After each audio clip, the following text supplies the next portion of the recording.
Apa dunia jurnalistik belum pernah mengenal ada namanya tokoh pendidikan bernama Bobi Nasution ya. Dia kita ketahui kan ada wali kota Medan gitu. Nah itu jadi ini yang menjadi indikator buat kita bahwa kecurangan itu sudah mulai diduga sudah mulai ada ya. Baik di tahun 2019 ketika pilkada kota Medan terjadi, itu di ruang-ruang publik kita bisa melihat ya, saat itu terjadi apa yang disebut invisible hand atau tangan tak terlihat, tangan kekuasaan yang tak terlihat dari bermain. Itu kecuali saya otensi itu dilakukan oleh yang sedang berada pada posisi kekuasaan. Itu sebetulnya negara. Ya, saudara, dinamika politik di Indonesia khususnya Sumatera Utara terus bergulir. Seperti apa dinamika politik yang saat ini terjadi di Sumatera Utara? Kami akan berdiskusi bersama dengan Ketua Umum Biadi Sregar dan Sekretaris Kombatan Sungai Bersih Suandi Purba.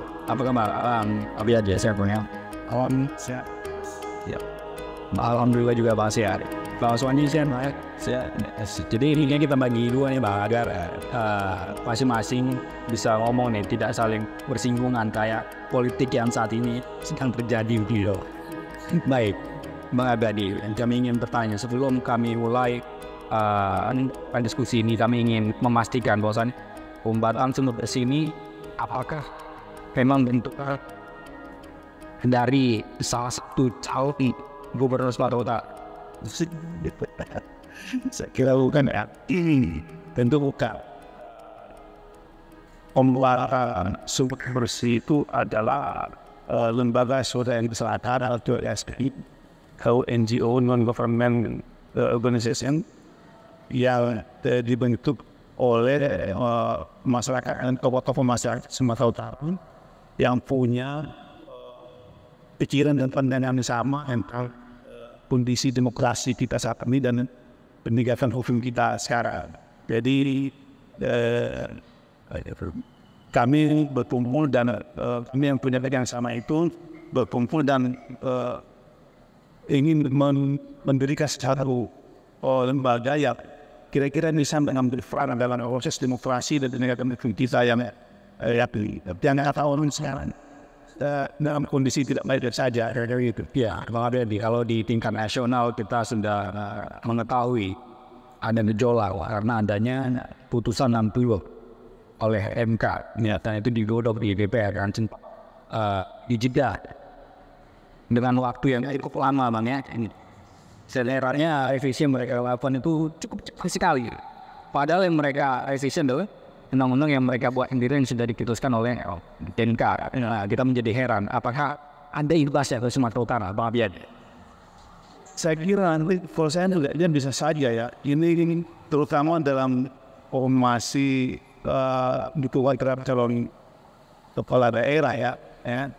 Kalau saya melihat seperti itu dengan putusan MK itu bisa saja nanti berimplikasi terhadap dukungan terhadap kepala daerah di daerah dengan misalnya kan. Polisi besar bisa saja tempat kembali, sangat mungkin dengan putusan MK, karena mungkin kan.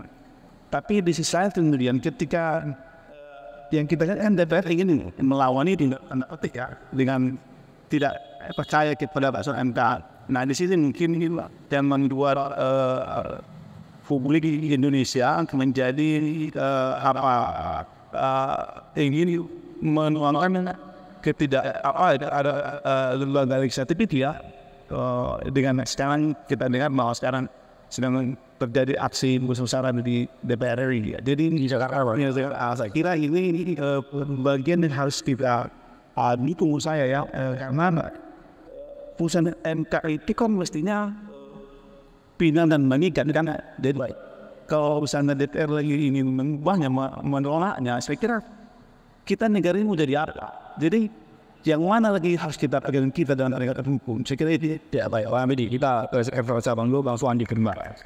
Abang sebagai juga kami mengetahui Abang adalah seorang aktivis dan juga seorang jurnalis. Bang. Di Jakarta kita sudah melihat ada gejolak yang timbul dan juga di Surabaya. Di Medan tadi malam sudah ada di salah satu universitas di depannya sudah terjadi. apakah ini menjadi pemicu gejolak yang besar Sumatera Utara? Baik, terima kasih. Sesungguhnya ketika kombatan sumber bersih ini kita deklarasikan dan kita awali dengan menyorot sebuah praktik yang memang telah terlihat di tengah masyarakat dan menjadi perbincangan ya. Dan itu memang menjadi salah satu simbol bagaimana sesungguhnya proses demokrasi dan penegakan HAM tidak jalan. Yakni ketika kombatan menyuarakan adanya ketidakberpihakan dari seorang PJ Gubernur. Itu tidak masuk ke ruang publik. Saat ini memang di masyarakat, elemen masyarakat itu cukup luas.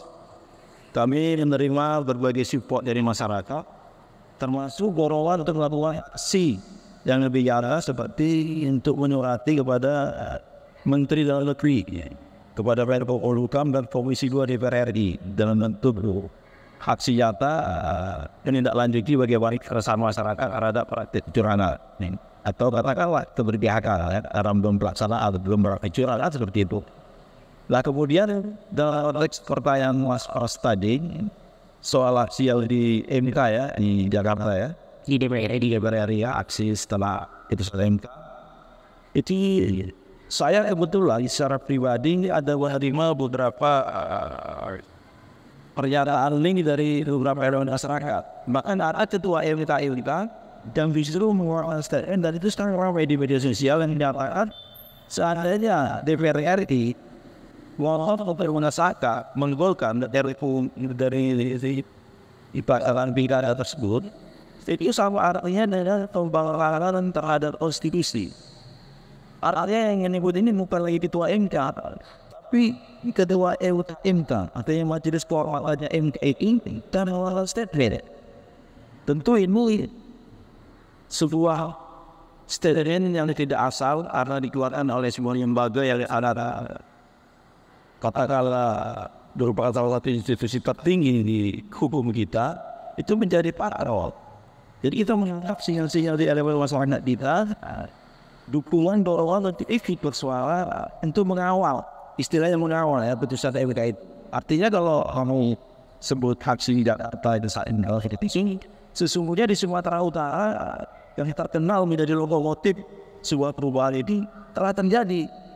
Cuman momentumnya memang ya, lokomotif itu mungkin tidak seperti ketika reformasi zaman dulu lah. Ketika itu lokomotifnya di sini. Tapi kami ini dalam artinya propaganda atau kombatan yang melakukan propaganda, tapi memang secara alamiah nanti tanpa kombatan munculnya itu aksi perlawanan kalau kaitan untuk mengawal putusan MK itu sendiri. Baik, Bang Sony, Pak Abed, yang Abang soroti nanti di Sumatera Utara dengan lembaga yang Abang sebut sebagai kombatan sumber bersih ini apa?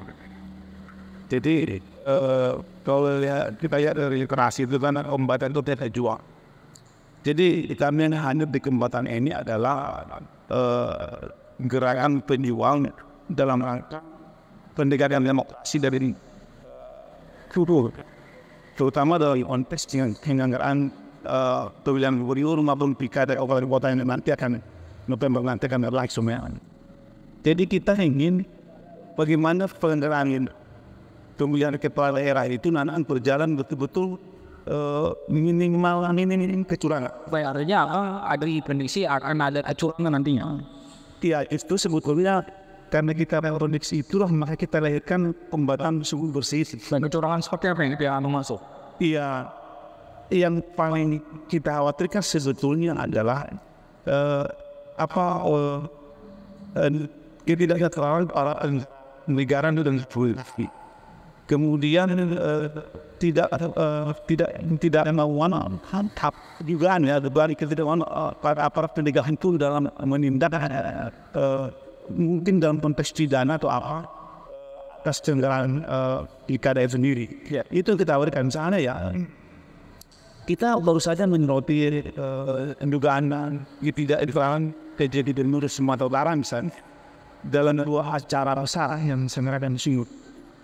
Kita menduga bahwa dua acara besar ini seperti Kambil Ambang dan Gereja Semarang Hondilu itu dua acara yang kalau kita lihat rundown acara itu seolah-olah menjadi sebuah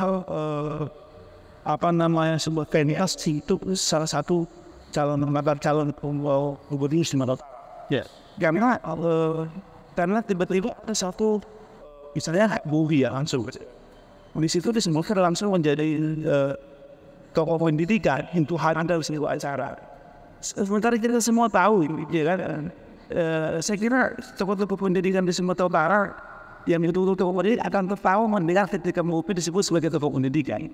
Saya kira Mas Prasetyo juga yang selama ini di dunia jurnalistik belum pernah mengenal ada namanya tokoh pendidikan bernama Bobi Nasution ya. Dia kita ketahui kan ada wali kota Medan gitu. Nah itu jadi ini yang menjadi indikator buat kita bahwa kecurangan itu sudah mulai diduga sudah mulai jadi. Nah kita cenderung juga praktik kecurangan seperti ini nanti ke depan. Bisa saja akan usulan sampai November sampai berlangsung pemilihan di daerah dan juga kita harapkan juga akan hukum dan juga pengawas penyelenggaraan ibadah di luas bu. Kita harapkan juga benar-benar bisa menetapkan Basri sebagai pengawas. Baik, dari tadi kami mendengar pendapat Abang dan juga ada tadi mengarahnya di kecurangan yang dilakukan oleh Bobi Afif Nasution juga baik. Lalu apakah dengan bukan Bobi yang melakukan, tapi kan semata ada ibuan yang dibuat. Dia ada yang seakan-akan mendukung salah satu paslon dia ada nyalon ya. Baik. Lalu ketika ada satu lagi kita tahu yang aktif ikut bertarung di bursa Indonesia dia ada Edi Rahmayadi. Abang lihat apakah ada hal-hal yang aneh atau negatif yang menurut abang ini menjurus pada mungkin dugaan kecurangan? Ya, makanya kan pembatasan bersih itu hadir ya. Jadi pembatasan itu hadir mengawasi selenggaraan pilkada itu supaya betul-betul netral langsung dengan baik ya. Jadi kita bukan hanya mengawasi satu kandidat, tapi kedua kandidat, kan kita mau lihat bisa saja muncul kecurangan di situ. Sampai sebetulnya di mana? Ya. Tapi potensi itu biasanya muncul dari penyelenggara negara, kan itu dia. Pak Edi sekarang kan bukan lagi sebagai penyelenggara, dia adalah masyarakat biasa yang ikut kontestasi politik hari ini dengan potensi kecurangan itu biasanya munculnya dari penyelenggara negara atau pemerintahan itu yang biasanya agak sulit kita hadapi. Jadi ini perlu sebuah instrumen negara, instrumen pemerintah masyarakat yang terdiri dari kekuatan masyarakat sipil untuk menghadapi itu. Kira-kira gitu. Baik Bang Abedi, kita ke Sekretaris Bang Suwandi. Ada disebutkan tadi kecurangan dilakukan oleh penyelenggara negara yang mendukung ke salah satu paslon. Abang melihat gerakan apakah ini sebelumnya sudah terjadi di penyelenggara demokrasi sebelumnya?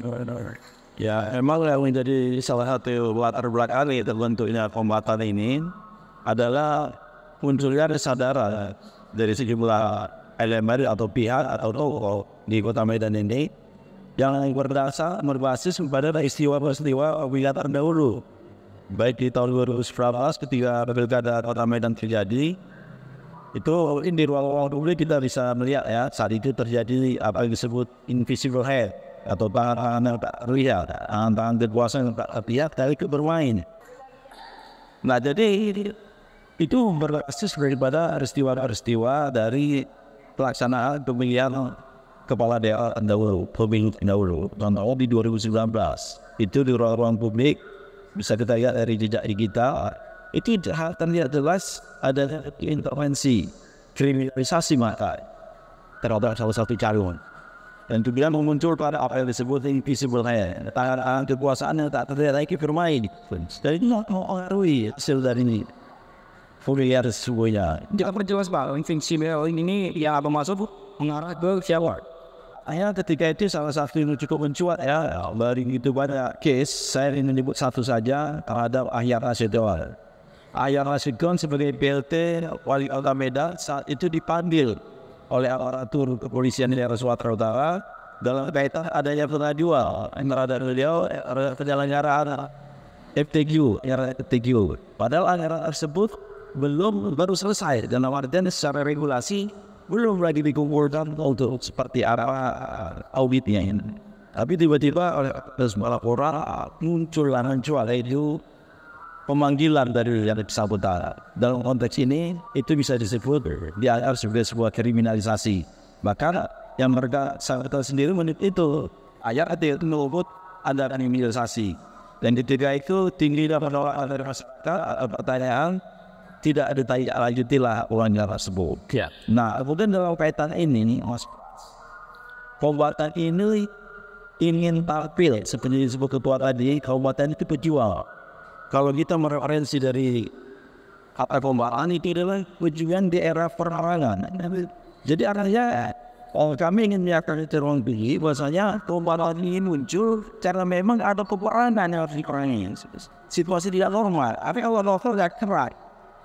Nah, perang ini muncul karena apa? Karena ada pihak-pihak yang ingin melakukan sebuah intervensi terhadap penyelenggaraan demokrasi juga penegakan hukum.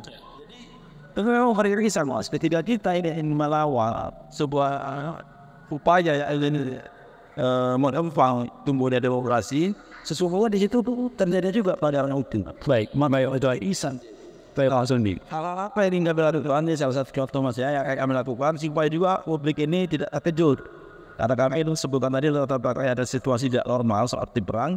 Jadi kami informasinya kepada publik kalau nanti akan memunculkan sebuah kesadaran dari masyarakat itu tidak takut melawan ketika ada kecurangan, tidak takut melawan. Bahkan bila perlu memunculkan civil society yang bisa membawa kebersamaan rakyat mengenfak dalamnya praktek kecurangan. Jadi salah satu contoh nanti yang saya bilang ya, misalnya membuat poster-poster yang sifatnya mengedukasi rakyat, misalnya ya lawan kecurangan, kan itu harus ditumpukan, jangan ditakut-takutin.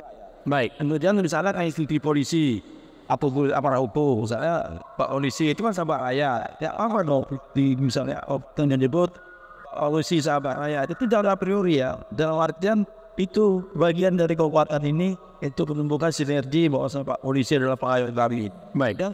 Dan dari rakyat oleh rakyat itu bagian dari simbol-simbol mereka, jadi nggak perlu a priori lah tentang itu Mas. Baik, seperti itu. Saya Bang Suwandi kembali ke Bang Abiyadi Srega.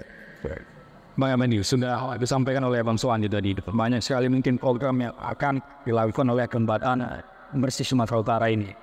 Tapi Bang Abiyadi, tentu Kementerian Bersih ini hanya memberikan edukasi, memberikan informasi. Nah saat ini kita ketahui ada dua calon yang kemungkinan besar akan maju di Pilgub 2024. Ada Bobi Afif Nasution dan juga Edi Ramayana. Kalau Abang melihat secara real dan secara fakta dari dua calon ini meskipun yang lebih menguntungkan ke masyarakat dan mungkin minim orang kecurangan.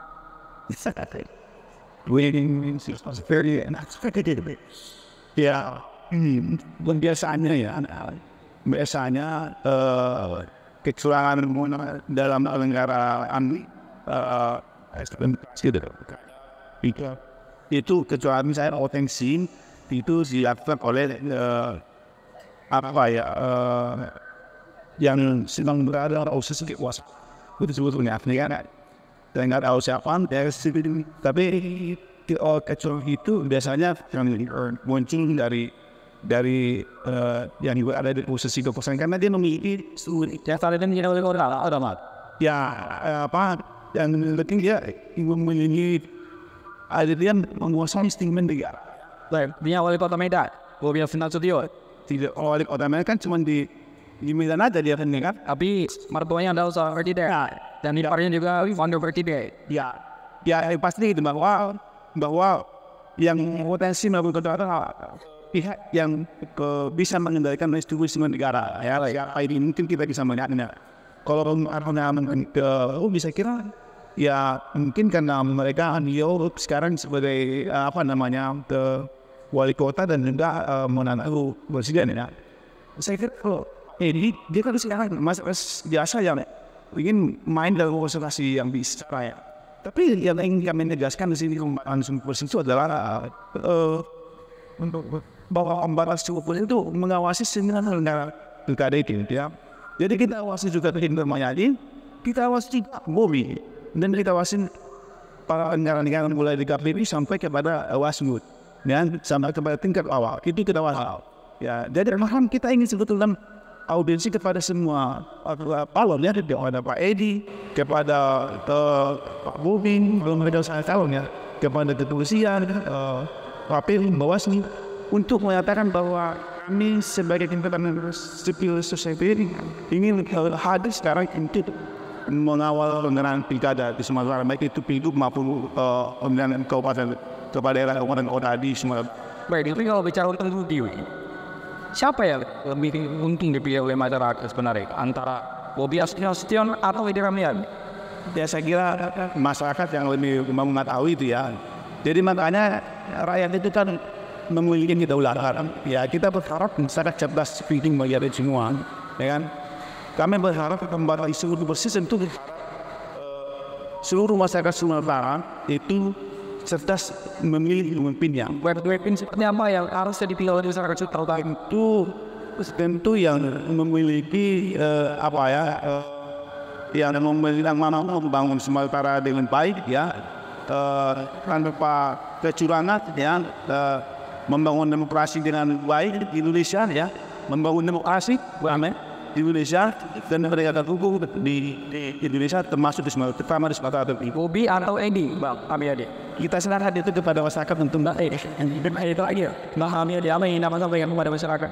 Ya kayak masyarakat pembatas isu bersih, pertama ingin menyampaikan bahwa mari kita masyarakat Sumatera sebagai bagian yang ikut langsung dalam proses pemilihan nanti, supaya pertama tentukan pilihan sesuai dengan hati nurani yang bisa membangun sumber lebih baik. Itu pertama. Kedua, mari kita awasi penyelenggaraan pilkada itu khusus sama kabupaten kota itu, sehingga betul-betul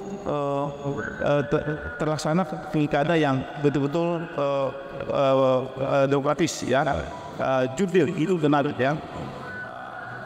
Saya kira itu yang paling penting ya. Dan kalau ada hal-hal yang kecurangan, temuan kecurangan yang dilakukan oleh para negara, silakan laporkan kepada pengawas penyelenggara pemilu Bawaslu, juga kepada pembatas sumber bersih supaya mungkin kita bisa tindak lanjuti. Saya kira itu. Right, terima kasih Dr. Marty. Balas ini Purba, apa yang ingin apa sampaikan pada masyarakat terhadap? Baik, terima kasih. Sesungguhnya pemilihan kepala daerah atau pilgub adalah momentum untuk bisa kita mendapatkan pemerintahan yang bersih yang kita harapkan bisa membawa perubahan di tengah masyarakat, baik kesejahteraan, baik keteraturan, baik kedamaian. Dan tentunya untuk bisa mencapai itu dibutuhkan sebuah pesta demokrasi yang benar-benar bersih, benar-benar berdaulat, di mana suara rakyat itu tidak boleh diganggu, tidak boleh diintervensi. Oleh karenanya kami mengimbau kepada masyarakat untuk mari sama-sama mengawas dan berani bersuara ketika ada hal-hal kecurangan tampil di depan kita. Jangan takut, ada regulasi yang mengatur itu, dan yakinilah ketika kita menyampaikan kebenaran, sesungguhnya kita tengah menjalankan ibadah kita. Dan yang terakhir, sebagai referensi, kami berharap kepada semua masyarakat, kita membutuhkan sosok teladan terhadap pemimpin kita. Teladan yang bisa memberi contoh apa yang diucapkannya, dan itulah yang dilakukannya. Nah, saya kira itu menjadi sebuah kisi mas dari saya pribadi kepada masyarakat menentukan siapa calon yang akan dipilih. Baik, ini mas, terima kasih. Terima kasih Bang Iqbal dan juga Bang Abiyadi Siregar. Terima kasih sudah berbincang bersama program eksklusif hari ini. Bang, sehat selalu Bang Abiyadi dan juga Bang Suwandi Purba. Dan saudara, kami informasikan sampai saat ini masih dua calon kuat yang namanya beredar di masyarakat adalah Bobi Nasution dan juga Edi Rahmayadi, dan kedua orang ini mungkin akan bertarung di Pilgub 2024. Siapa yang Anda pilih nanti mungkin sudah mendapat kisi-kisi dari narasumber kami tadi. Yang pasti pilihan tersebut adalah pilihan berdasarkan hati nurani dan juga keuntungan bagi masyarakat banyak di Sumatera Utara. Saya Prasetyo untuk program eksklusif. Sampai jumpa.